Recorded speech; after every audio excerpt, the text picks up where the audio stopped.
যেরকম আমরা এই জায়গায় উপস্থিত আছি বর্তমান 3 দিনের ভিতরে এখন পর্যন্ত আমরা যে দাবি নিয়ে এই জায়গায় আসলাম, এখন পর্যন্ত আমাদের কোনো দাবি নিয়ে কোনো কথা মালিক পক্ষ সরকার পক্ষ থেকে কোনো আশ্বাস এখন পর্যন্ত আমাদেরকে দেয় নাই। আর এমন কি যে আগের বার আসলাম, আর এই আন্দোলন কমসে কম 2 মাস ধরে চলতেছে। রোজার আগের থেকে এই আন্দোলন মনে করেন 2 মাস থেকে চলতেছে।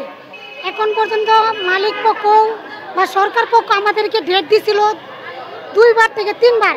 একবার দিছে 8 তারিখ, দিছে 22 তারিখ, পরে পরবর্তীতে বলা হচ্ছে আমাদের যে পাওনা যেগুলো পাবো এগুলো আমাদেরকে 7 তারিখের ভিতরে আমাদেরকে সবাইকে বুঝিয়ে দিবে। যে অফিসে চাকরি করে সবাই ওই অফিসেই বুঝাই দিবে। কিন্তু এখন পর্যন্ত 7 তারিখ থেকে আজকে 13 তারিখ না 14 তারিখ হয়ে গেছে। এখন পর্যন্ত মালিক পক্ষ থেকে বা সরকার পক্ষ থেকে আমাদের এখনো কোনো আশ্বাস পাইনি। আমরা বর্তমানে এই জায়গায় 3 দিন ধরে উপস্থিত আছি। এখন পর্যন্ত কিছু আমাদের বড় বোন, আমার মার বয়সী অনেক খালারা আছে, মারা আছে, অনেকে অসুস্থ হয়ে পড়তেছে। তাদের সেই জন্য এই জায়গায় আছি যে তাদেরও কোনো খোঁজখবর নাই, ওরা খোঁজখবর নিতেছে না সরকার পক্ষ আর মালিক পক্ষ যারা আছে। আর যেরকম এখন আপনি আসলেন, আমরা যে 3 দিন ধরে এই জায়গায় আছি, কোনো সাংবাদিক ওই জায়গায় আসে নাই কেন? 3 দিন ধরে পুরা গাজীপুর আমরা আন্দোলন করছি, এরকমও কোনো সাংবাদিক এই জায়গায় আসে নাই কেন? সাংবাদিকরা কি সরকার পক্ষ থেকে বা মালিক পক্ষ থেকে তাদেরকে কোনো ঘুষ খাওয়ানো হচ্ছে নাকি না তাদেরকে কোনো নিষেধ করা হয়েছে? আমরা এটাই জানতে চাইছি। আর যেরকম আমরা এই জায়গায় 3 দিন ধরে আছি, 3 দিন ধরে আমরা শুধু খালি নিজের পেটের জন্য না, যেরকম আমার ফ্যামিলিতে আমি একা চাকরি করি, 3 মাসের আমাদের রুম ভাড়া বাকি, আমার একটা ছোটো বোন পড়ে, তার স্কুলে বেতন বাকি। 10 তারিখে এসে বলতেছে বাড়িওয়ালা যে 15 তারিখের ভিতরে যদি তুমি টাকা না দাও তোমার রুম আমি তালা মারে চলে যাব, তুমি কোথায় থাকবো আমার দেখার বিষয় নেই। কেন? আমরা যে প্রাপ্য দাবি 3 মাসের বকেয়া স্যালারি পাবো, আমাদের প্রাপ্য দাবি আমরা চাচ্ছি।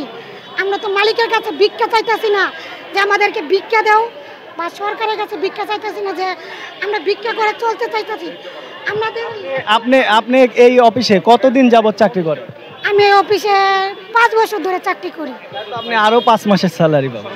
হ্যাঁ, আপনি আরো 5 মাসের স্যালারি পাবেন। 3 মাস চাচ্ছি, এই 3 মাস আগে পাই, পরে 5 মাস পরে দেখ সরকার। আগে 3 মাস স্যালারি আমাদেরকে বুঝাই দেখ সরকার। আমরা যা পাও না পাই তাই আজকে এই জায়গা থেকে আমরা টাকা নিয়ে পরে বাসায় ফিরবো। এর আগে আমাদের কোনো মা বোন ভাই আমরা বাসায় যাব না। যা আসলাম জীবন যদি আমরা মরতে হয় আমরা এইখানেই মরবো, তারপর আমরা টাকা নিয়ে বাড়ি ফিরবো। কারণ আমরা দোকান বাকি বাড়িওয়ালারে কথা দিতে দিতে আমরা এখন ক্লান্ত।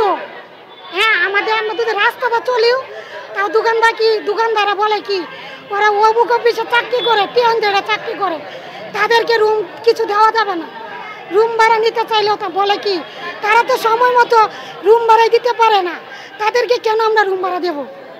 তা আমরা কী করবো? সেই জন্য আমরা এই জায়গায় 3 দিন ধরে আসি। আর যতদিন পর্যন্ত সরকার আমাদেরকে টাকা বুঝিয়ে না দিচ্ছে ততদিন বড়া আমরা যারা এখানে আসি এবং থাকবো। আর এই আন্দোলন যত সময় বড়া টাকা না পাচ্ছি তত সময় বড়া এই আন্দোলন চলবেই।